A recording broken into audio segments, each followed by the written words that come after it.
So ఈరోజుకు రాలా. నిజంగా EVM damage పోనీ పిఓ ఏమైనా రాశాడా?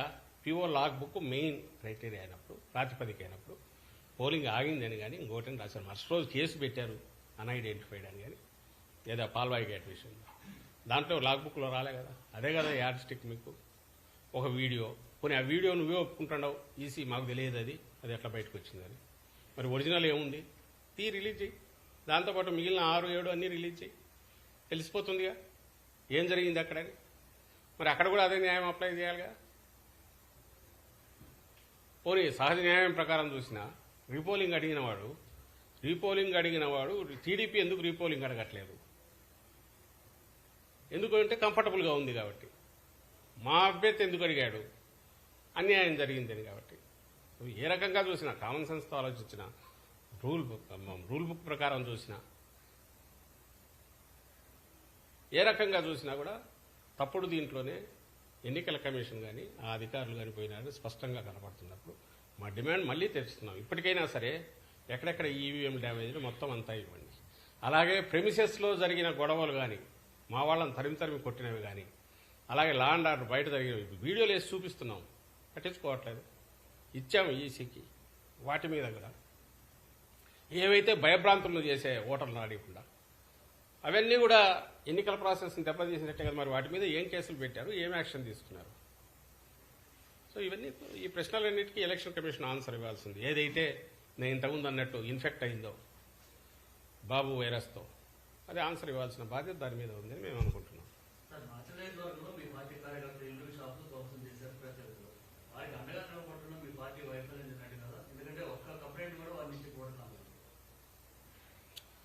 ఎక్కడక్కడ ఎవరినన్నా ఉండనిస్తున్నారా?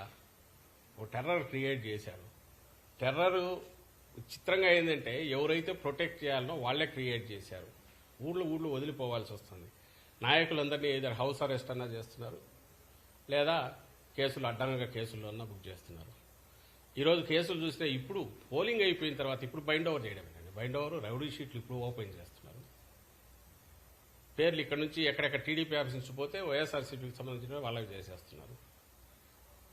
దాని గురించి అది చాలా న్యాయబద్ధంగా జరుగుతుందని చెప్పడానికి ఆ ఎల్లో మీడియా రెడీగా ఉంది. ఒక బ్యానర్ వేస్తాడు, పద్దనే దాని మీద ఒక కేసు తయారవుతుంది, కొన్ని సెక్షన్లు పెడతారు. ఇంకో పక్క అన్యాయం జరుగుతుందని వాళ్లే రాస్తారు. మీరు ఇంతకుముందు అడిగిన దాంట్లో కార్యకర్తలను పట్టించుకొని వైఎస్ఆర్సీపీని కూడా వీళ్ళే రాస్తారు. అసలు పట్టించుకోవడానికి అక్కడ ఎవడన్నా ఉండే పరిస్థితి రాకుండా అడ్డంగా వెంటబడి టెర్రర్ క్రియేట్ చేసేది వీళ్ళే చేస్తారు, తమ చేతుల్లో ఉన్న అధికారులను వాడుకొని. ఈ అంతా కూడా ఈ షార్ట్ టైం. నేను మళ్ళీ చెప్తున్నా, ఈ తాత్కాలికంగా 4 రోజులే. ఈ 4 రోజుల తర్వాత మళ్ళీ ఎలాగో రిజల్ట్స్ వస్తాయి. జగన్మోహన్ రెడ్డి గారు మళ్ళీ ప్రమాణ స్వీకారం చేస్తారు. ప్రమాణ స్వీకారం చేసిన తర్వాత ఇవన్నీ రికార్డు చేసి చూసుకుంటాం ఎక్కడెక్కడ అన్యాయం జరుగుతుంది. మేము అన్యాయం ఎవరికి చేయదలుచుకునే పార్టీ కాదు.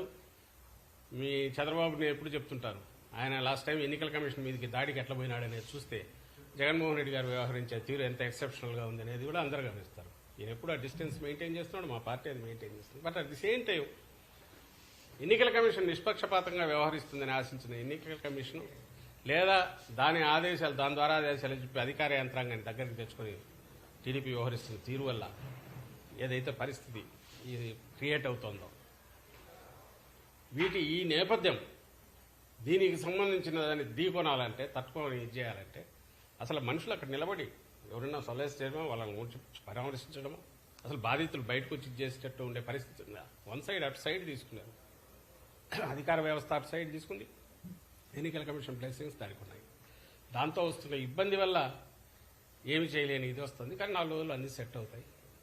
ఐ థింక్ బాధితులు కూడా ఈ విషయంలో వాళ్ళకి అండగా పూర్తి పార్టీ ఉంటుంది.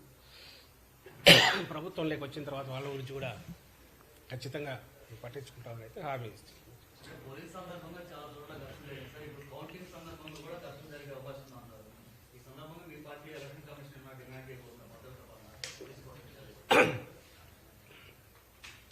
మళ్ళీ చెప్తున్నాం,